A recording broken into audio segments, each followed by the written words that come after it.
What's going on, YouTube? Welcome back to Serving King TV. I'm your host, Angelo the Serving King, back with another video. Listen, before I start, you know what I need you to do? I need you to like, subscribe, and share. Please make sure to hit that notification bell so that YouTube can notify you anytime I go live or I upload a video. So, as you can tell by the title, this is another what I like to call a breakdown video. For anybody that's new to my channel, I'm not a politician. I'm not Republican nor am I Democrat.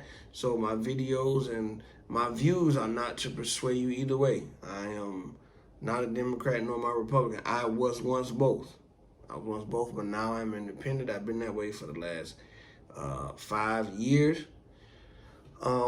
So when I do this, this is more so you can get a neutral view, a neutral perspective on policies or procedures or legislation that either party might be trying to get across, just to give you some unbiased commentary, and you take it and you do what you please. So let's go ahead and start now. So this election and most elections, but in particular this one, there's a big conversation. The minimum wage, right? What is minimum wage, or you know, should it go up? Should it stay the same? Why should it go up? Why should it stay the same? Well, first I want to say this. One of the tricks is to make it seem as if all the big companies in the world hear this and they get bothered by it. You know, so let's, the Walmarts or the Amazons of the world, it would seem as all these big companies don't want to pay you $15 an hour. They don't want to pay us nothing. They just want to work something. Well, I want you to look at something like this. Let's take Walmart. Walmart is the #1 employer in the world. Amazon is number 2. They are retail or e-commerce for Amazon.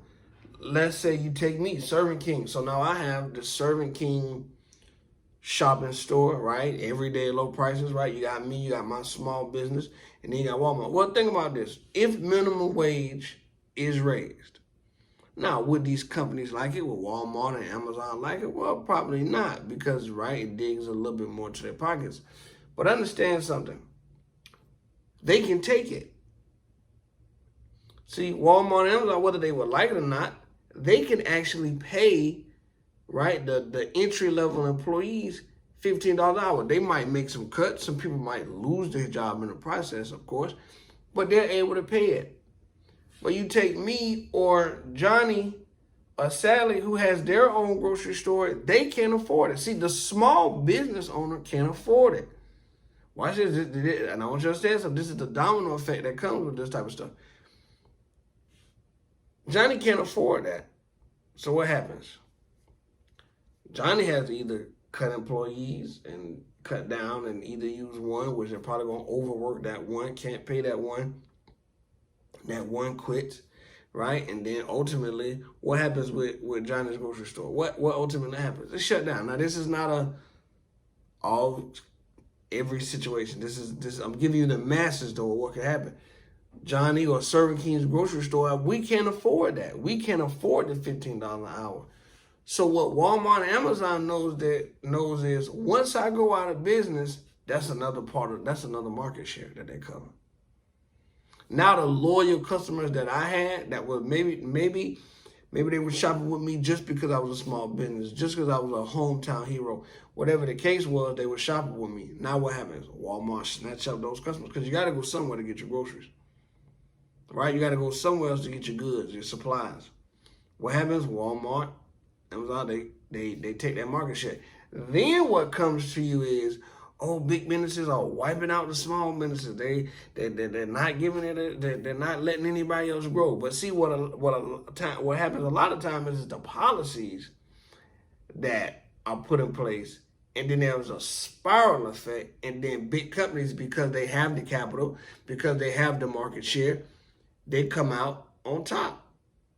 That's just how it goes, right? Because they can afford to take these hits. They might not like it, but they can't afford it. All right, that's just one piece. Now let's get to the whole question of where does that come from? Right, these are some of the things I want you guys to ask these politicians when they come to your town and they waving, kissing the babies. I want you to ask $15 an hour. Now, if anybody knows anything about different cities and states, wherever you're watching from right now, how much it costs to live in your city or state is probably not the same as it is here in Jacksonville, Florida. This is where I'm at. The cost of living here is a lot different than the cost in even Miami, Florida, right? And we're in the same state. So it's definitely different from Houston, Texas. It's definitely different than Las Vegas, New York. So where does $15 an hour come from? So like I wrote some things down. I got my handy dandy tablet if I need to pull some other things up. Okay, so $15 an hour, right? 40 hours a week times 52 weeks in a year. $31,000 to $31,200. That's how much you would be making a year. So what I did was I wanted to pull up the most affordable city in America. The most affordable, not the poorest, not so much the cheapest, but the most affordable. What I got was Buffalo, New York. I pulled up the most expensive city to live in, which was New York City, New York. Now, there's a list. You got New York City, New York. You got Manhattan. You got Los Angeles, San Diego. You got a lot of these, it's a lot of them, but they just gave us the top one, okay? The average rent in Buffalo, New York, the most affordable city, is $1,100. And that's about the same right here in Jacksonville, Florida. Maybe $1,000, you want to go down 100. But to find a decent, not luxury, right? Not the Upper East Side, right? But not the projects either, right? None of that. Just basic is about $1,000 here in Jacksonville, Florida. $1,100 in Buffalo. I pulled up the average rent in New York City, New York. Now, guys, I want y'all to listen to something because there was a list and I couldn't even write it down, but I got some numbers here and I want to tell you something. There is not a studio apartment. Listen to me closely. There's not a studio apartment in New York City, New York, under $1,700. Studio. Now, if you know what a studio is, then when you stretch your hands out, you touch both walls. There is not a studio apartment under $1,700. Right? I took it a step further. I didn't go to 3 bedrooms, 4 bedrooms. I just looked up the 1 bedrooms. Just one. There is not a 1 bedroom apartment that is under $2,000 a month. Not one. Everything is $2,000. So where does these senators, these governors, where are they getting the $15 an hour from? And that's what I think we have to start asking them. What makes you say that, Senator? What makes you say $15 an hour is what we should be making? Because let me tell you something. A lot of times these pitches, they are meant for a demographic of people, right? Just like a show, just like anything that's for entertainment or anything that's looking for views, they usually have what they call a demographic that they're looking for, a profile that's a certain sex, a certain gender, a certain age, whatever, and they try to hone in on that audience. Now, of course, you end up getting audiences from all walks of life, but you have that one that you're honing in on. So when these politicians say we're going to raise minimum wage to $15 an hour, they're talking to a particular group of people. What group of people is that? Probably people that don't make $15 an hour. People that are poor, people that live in what we call income-based housing or the projects or HUD or Section 8, I should say. These are the people that hear that and they say, oh my God, I need to make $15 an hour. Because in their mind, if they make more an hour, Their whole living situation will change. Their whole lives will change. Okay? And I'm going to break down later this week about hourly, why you get paid in value. That's going to be big. Value. What value do you bring to the marketplace? But I don't want to get into that. So look, where are they getting this $15 an hour from? We got to ask. Okay? Because to live in Buffalo, New York, okay, where the median income is $37,000, $37,359 is the median income in Buffalo, New York City. So if you make the minimum wage, you're still $6,000 under the median, the average income in Buffalo. And this is what Google says the most affordable city to live in. You're still $6,000 below that.